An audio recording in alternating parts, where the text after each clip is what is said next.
this is going to be the last beers with Ben for a little while. The last song to deal with in volume 3 here. And this one is a doozy, and therefore we're double fisting this one, guys. Today we've got New Belgium's Tripel. It's a Belgium style beer, very good stuff. And I haven't had this one in a little while. It's Wicked Weeds. It's like watermelon, dragon fruit, excuse me. It's a session sour. Like I said, it's been a little while, and I'm not a big sour guy personally, but this one is pretty nice. So we're going to start this out. That is really good sour. Whew, very good. All right. So today we talk about chapter 34, which is called Meat Market. And yes, that's kind of a double entendre. Apparently, the term meat market, obviously it refers to, some sort of carniceria. I guess that's like a butchery, I guess is the more English phrasing.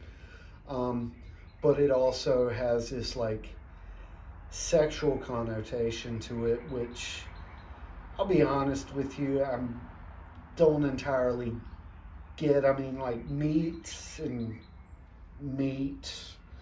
Okay, I get that, but like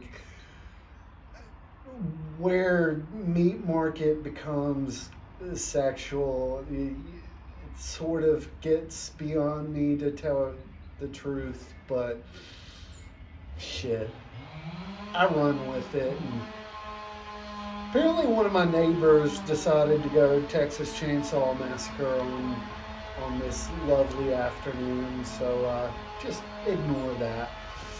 But yeah, meat market.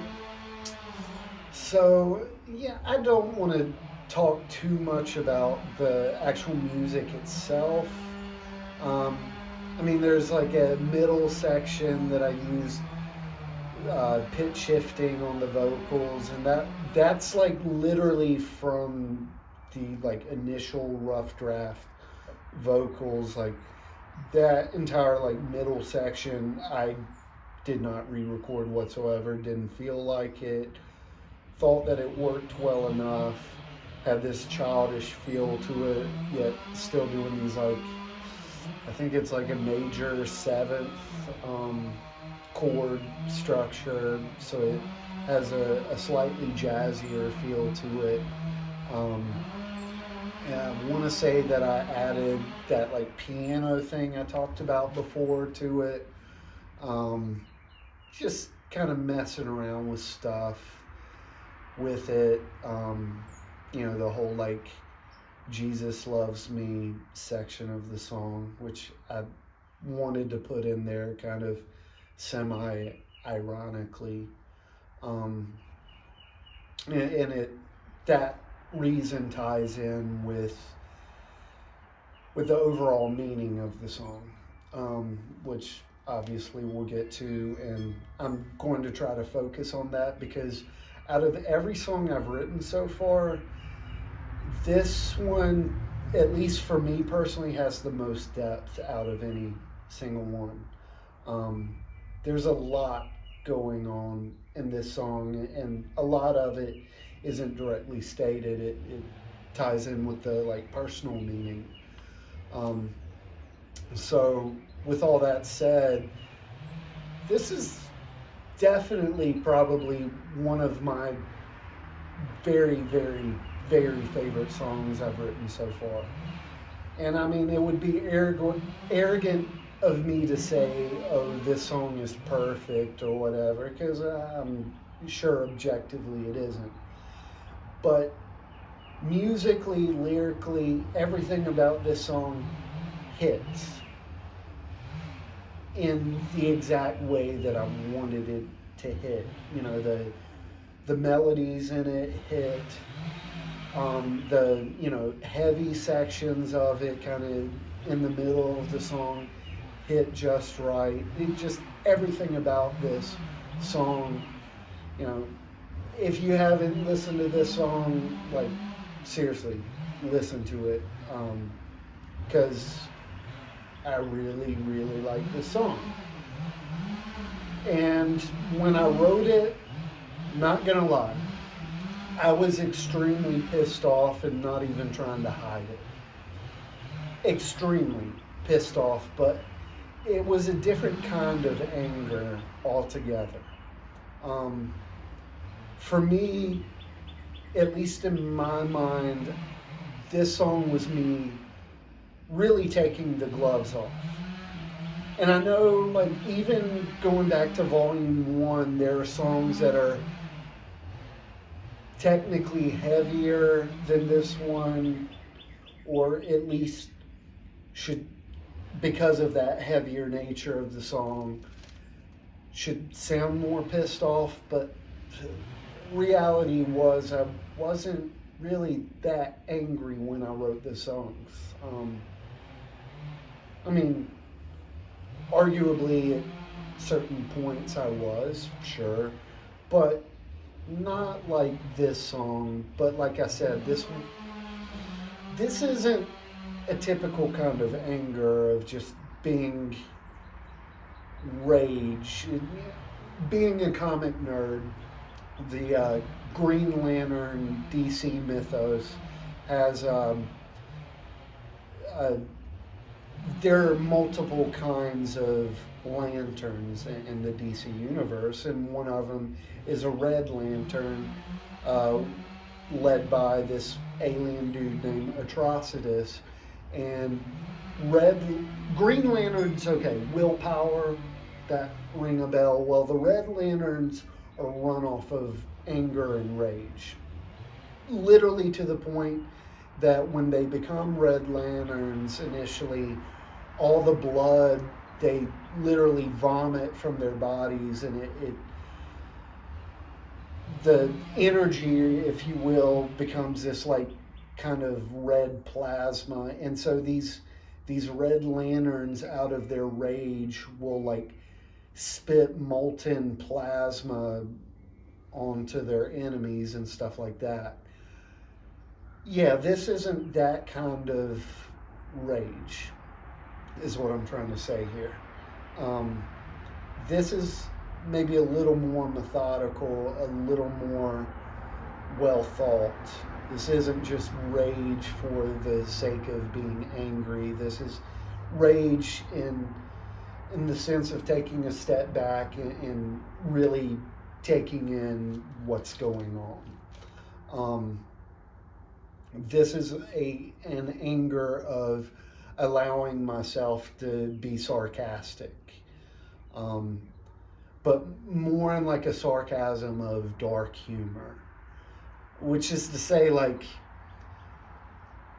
okay, some dark humor is the kind that's just blunt and really funny. I think of movies like Observe and Report. That I would definitely consider that more of a dark humor sort of situation. And some of the situations in that movie are, kind of ridiculous and incite laughter. But then there's the kind of dark humor that really isn't funny at all. Um, it's the kind of humor that looks more like drama and tragedy than anything you would laugh at. And so for me, this song is exactly that. So let's go into the story and sort of break things down line by line. So in the actual story that's going on inside this universe, basically what happens is that the protagonist comes to, like, I guess an edge, if you will, of this prison facility. And he finds himself in an open room. It isn't decrepit or anything like that. It's just a normal kind of very dark room. There's no lights in it. But instead of lights, one of the entire walls is just a massive window that leads out to a street outside the prison. There's no like chain link fences or anything like that. It's, the window, say like a curb or some sort of walkway, the street, and then on the other side of the street are local businesses and what have you.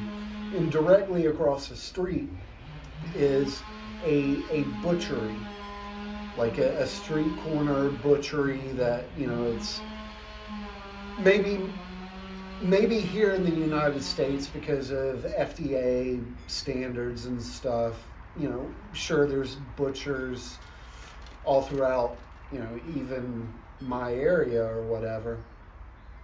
But everything's kind of self-contained. It's not open space or anything like that. But if you go to places overseas, things are a little more open.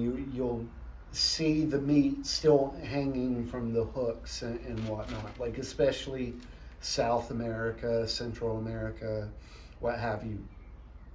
I remember my brother and I did missions a long time ago in Bogota, Colombia. And on one of our excursions, we went to this really, I guess it was supposed to be the highest point, like mountain-wise, in the city of Bogota, where it's like elevation of 11 or 12,000 feet above sea level. And there was a couple of markets up there and whatnot, but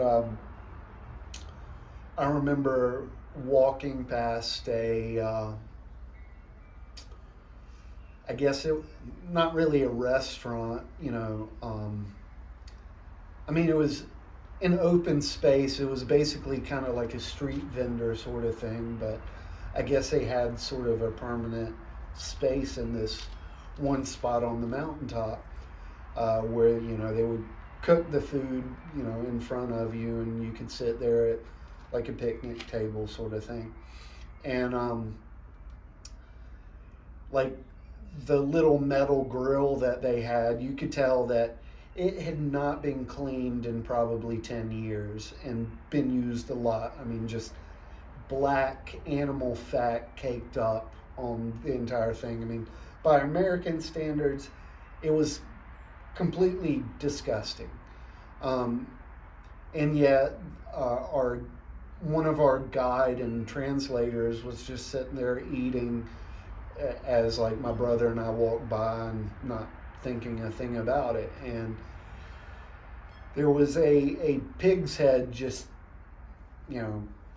cut off and like sitting out there like on a table or something, like this just massive pig's head just sitting there out in the open, flies, just swarming around it and whatnot. And so, that's kind of the image that I want you to get with this meat market, is that everything's out in the open. There's a butcher there. He's got his knife. He's cutting stuff. He's not behind some counter in some separate room. No, he's out there on the street with his knife, just chopping shit up.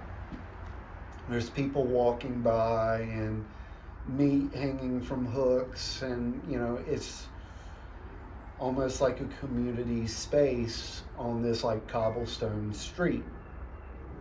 And meanwhile, he's out there spouting political propaganda and whatnot and giving his opinions, and everything to anybody who walks by.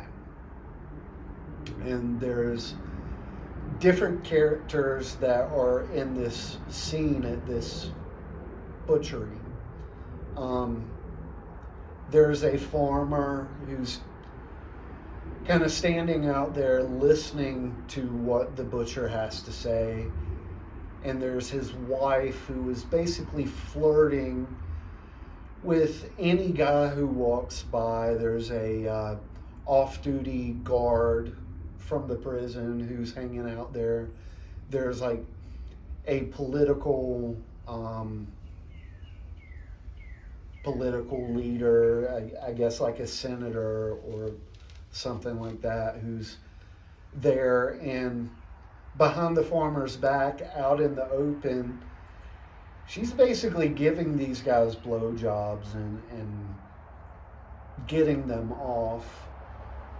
And this farmer husband of hers is completely oblivious to it because he's just paying attention to the propaganda said by the butcher. And see what else is there. Well, the protagonist is seeing all of this from the prison, but on the other side of the glass. Nobody can hear him if he's shouting or anything, but it's like he can somehow hear everything that they say. Nobody can observe him, nobody sees him, nobody knows he's there. It's like, in TV shows or whatever, you'll see the interrogation chamber in some police precinct with the mirror windows, and everybody else is standing on the other side of that, but the person being interrogated can't see anything, can't hear anything. And it's that exact sort of situation inside this prison with the protagonist. And meanwhile, the butcher, I guess people aren't paying attention enough or whatever. They're just paying attention to the political sayings of his day. But, he's got obvious, like, bubonic plague spots or whatever, black spots on his hands and his arms and stuff like that. And nobody seems to notice it. And the point being that the protagonist sees all this messed up stuff happening, and yet he's completely powerless and voiceless to even say anything, to even point it out, because he's in this prison and he's the observer, but he's completely unobserved by everybody else. And that's basically the story that's going on here. So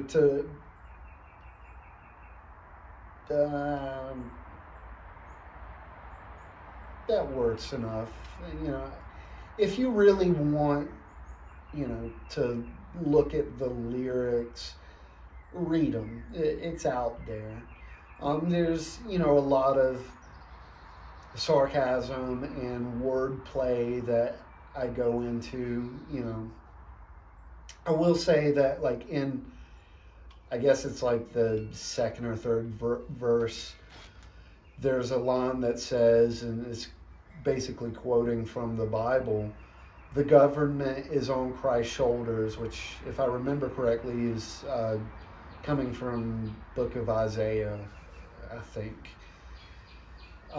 Government is on Christ's shoulders, and yet here's a bumper sticker in donation envelope: support your partisanship. Not one word, 2 words: partisanship. That itself being a play on words.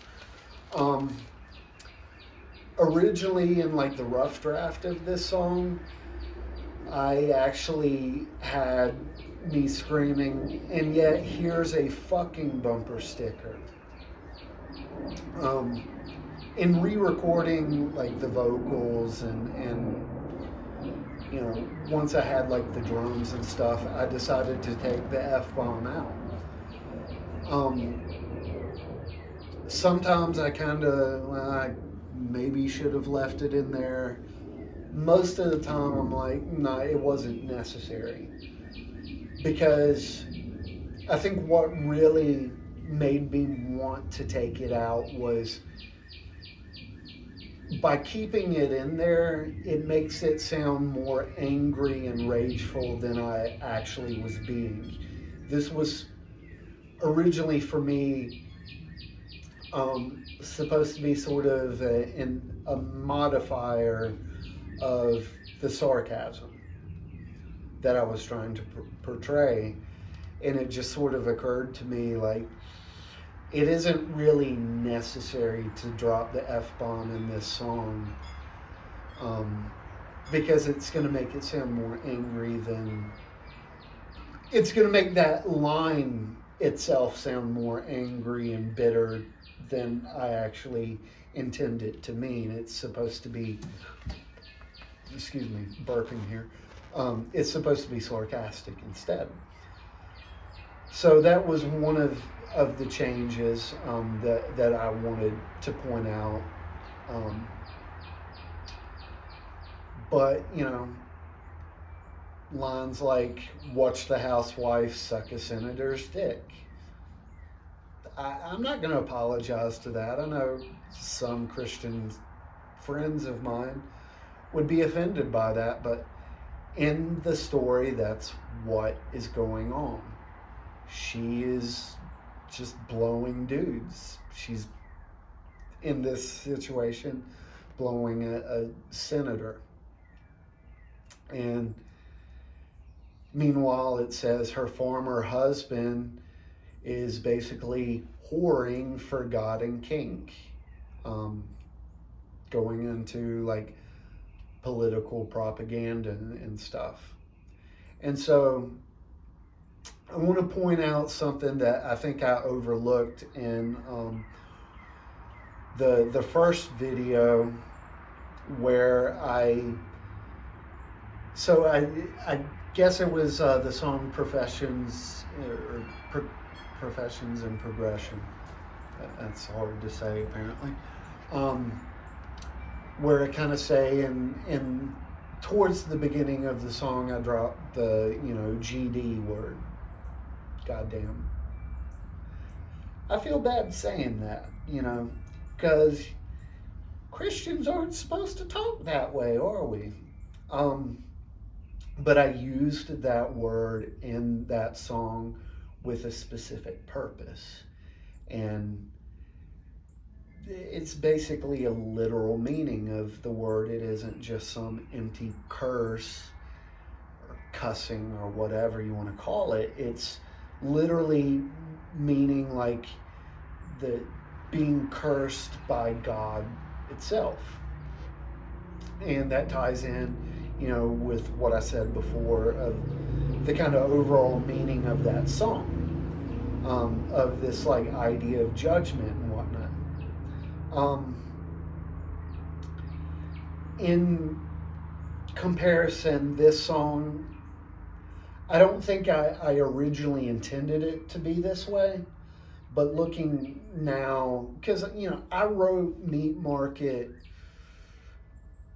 January or so of 2020, and I recorded it February of 2021. Literally, I need to point this out while I'm thinking about it.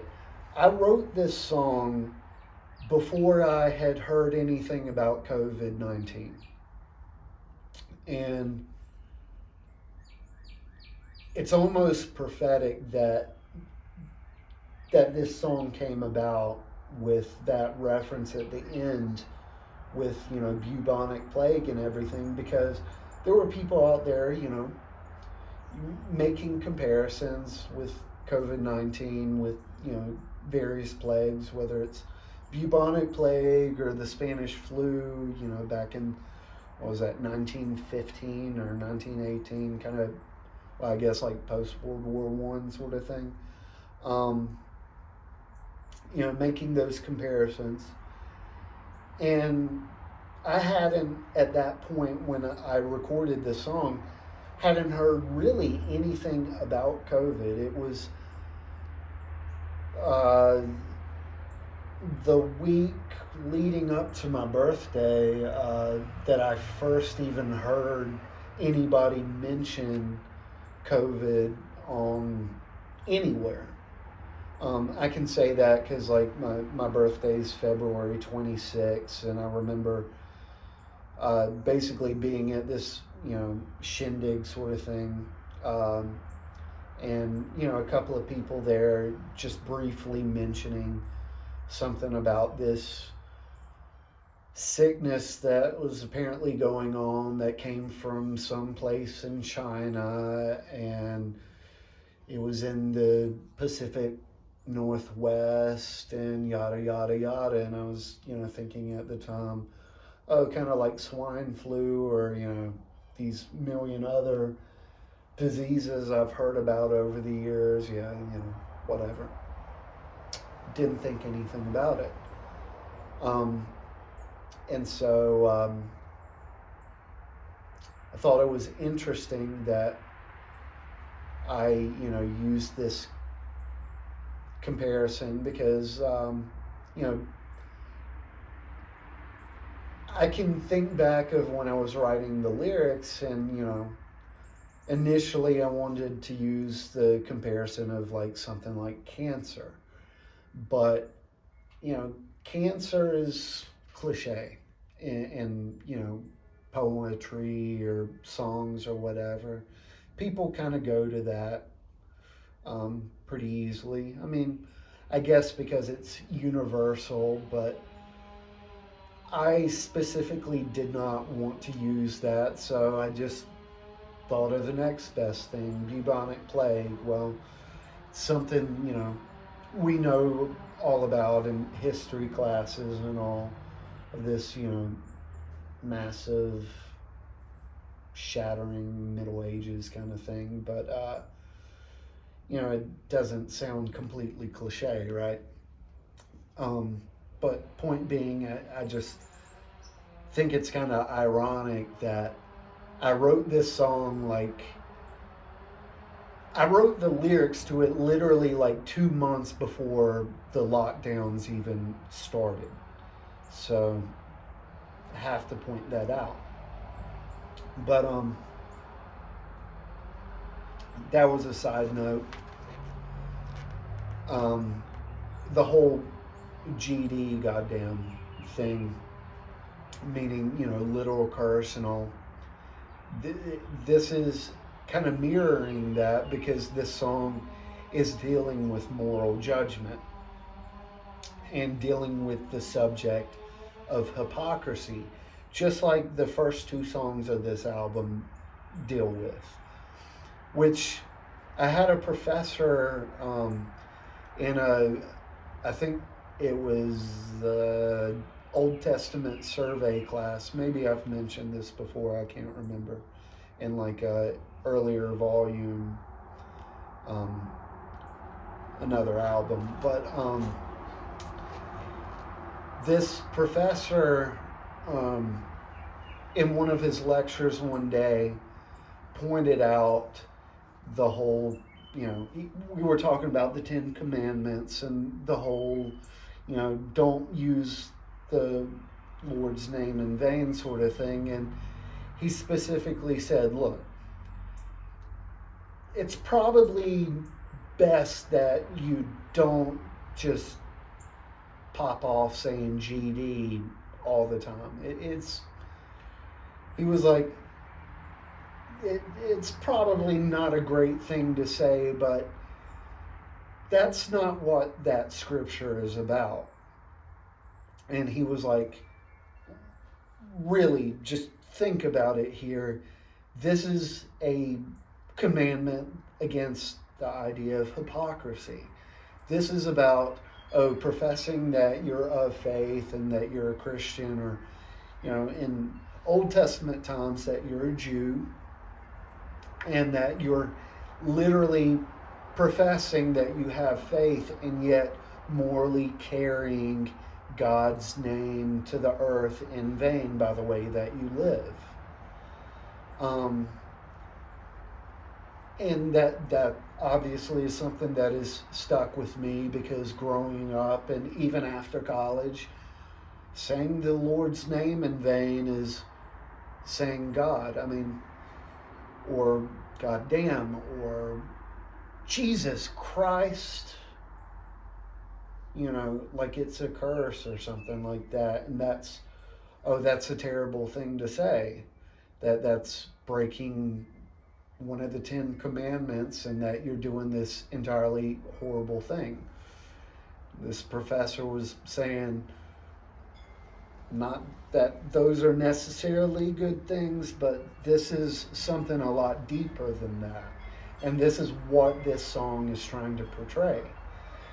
This idea of judgment against, wicked things, of, this woman cheating on her husband in a public place.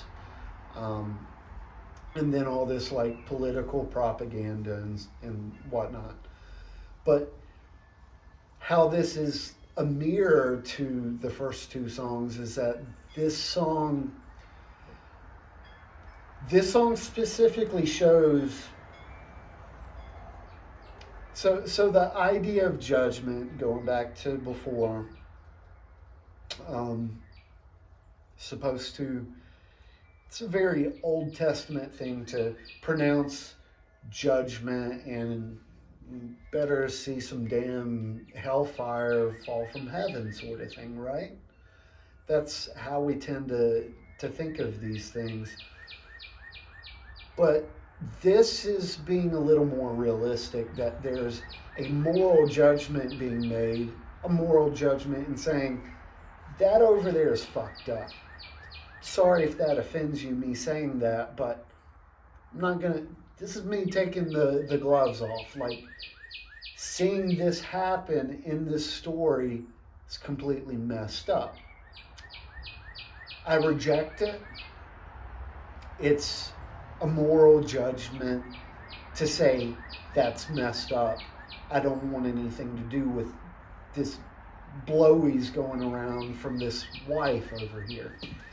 And yet, my point in saying this is that despite all this wickedness happening, the people are still prospering, and yet the protagonist is still suffering in prison. And that's the point. Sorry if that offends you, but that's one of the problems, the theodicies, if you will, of existence, is that sometimes, in churches, especially evangelical churches, we talk about the grace of God, and how you'll hear in sermons somebody say, oh, I'm a sinner and I've asked forgiveness, and God, isn't fair because I deserve hellfire and wrath, and God saved me and I get to go scot-free. Okay. What this song is positing is the opposite of that, of these people know better. They're doing fucked up shit, and they're prospering for it without asking for forgiveness or anything. It's a theological problem, isn't it? I mean, the way that it's supposed to be is that these people who do bad are supposed to suffer. Yet, let's be honest here, we see it all the time. All the time. Every day. People doing wrong things morally and actually prospering because of it. Does it make you want to judge it? I mean, I'm not talking about casting judgment in the form of, oh, this person's going to hell. I'm not talking about that at all. I've pointed that out in past chapters. It's nothing to do with that. It's about the moral judgment of saying, I don't want anything to do with that. That's wrong. And yet, isn't that being judgmental by saying, I don't want anything to do with that? You have to ask yourself that. So, moving forward, this song's very political based, but this song has nothing to do with politics whatsoever. This isn't a political manifesto or anything like that. When I wrote this song, it was specifically as kind of a false flag operation. Everything that this song deals with in the political spectrum is to hide actually what the song's really about. I can only say that because enough time has passed, but when I wrote this song, the idea was I have to hide what this song's about because I may piss people off. Now, a lot of my songs, before this one have, political ties, and so I specifically used politics and the senator and whatnot, propaganda from the farmer, really as a motif to tie it in with the other songs.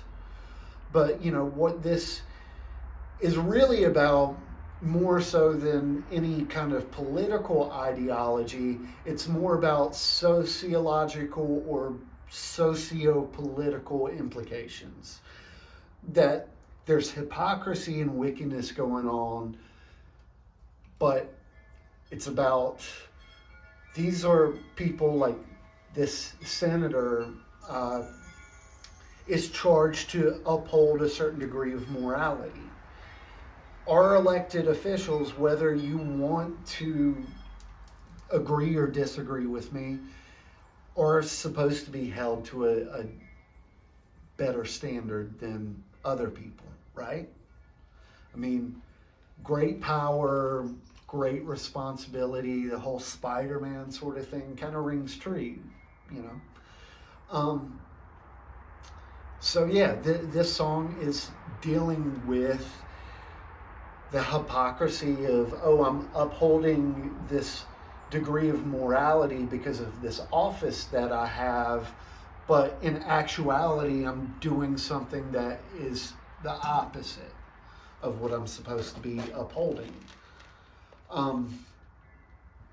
And so, yeah, this is about being in prison, separate from everything and being powerless to stop it.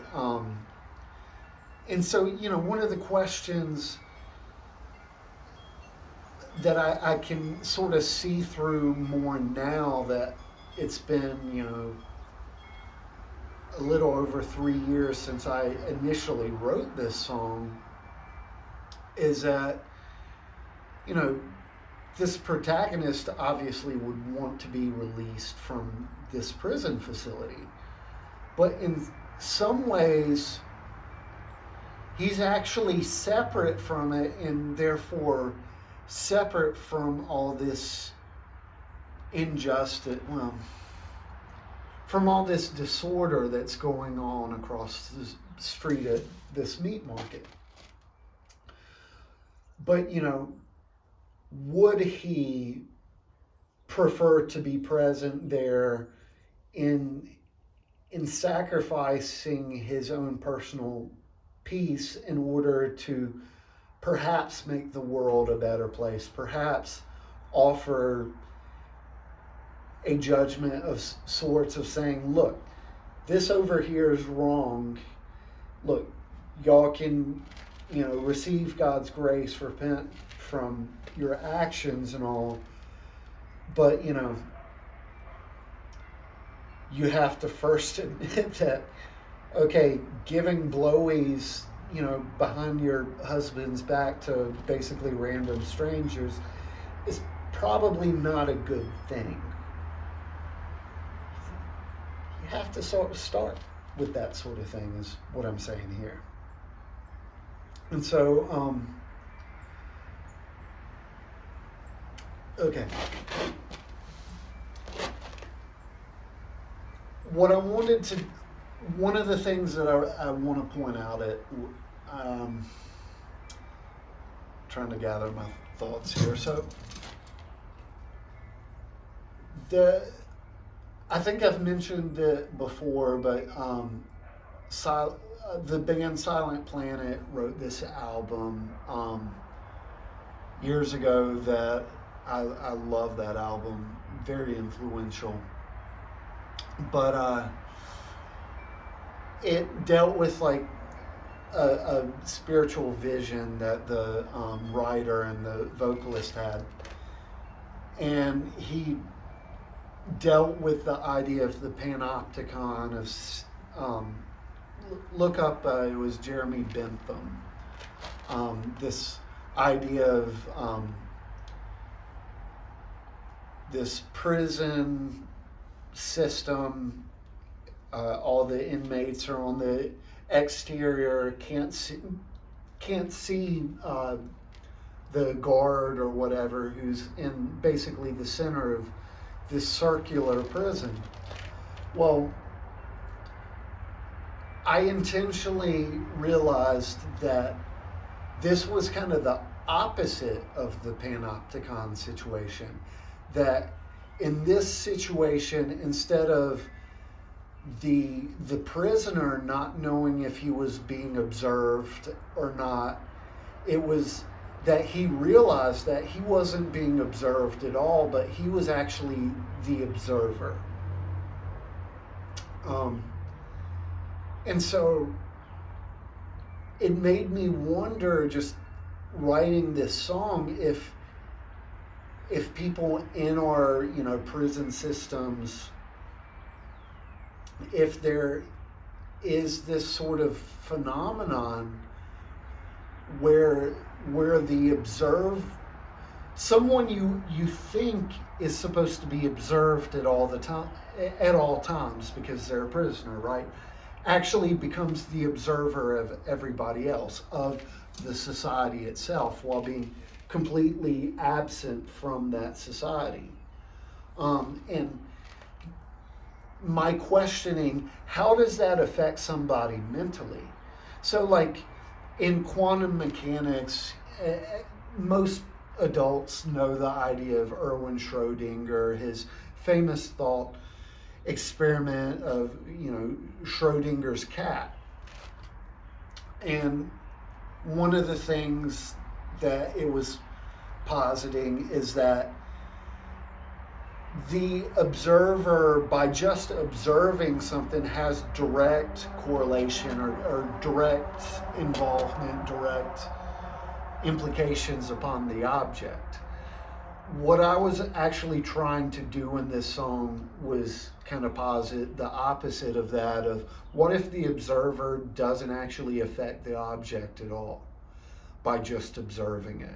That maybe that does work in quantum mechanics, but here, simply observing it doesn't change anything for the positive or for the negative, that it's just simply being observed.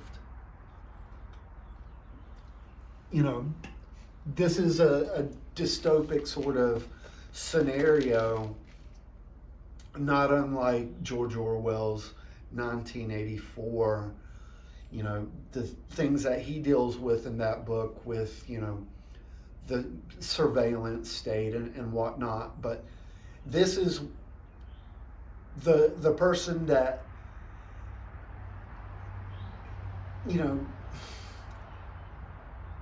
the person that should be the observed is actually becoming the observer. And I guess I'm repeating myself, but I really want to kind of stress that the prisoner is seeing everybody else, and it's causing him this existential crisis because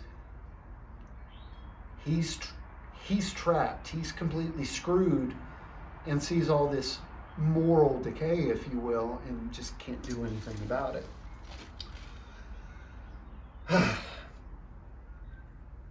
But really, everything that I just said is exactly what this song is about. But that's only the tip of the iceberg.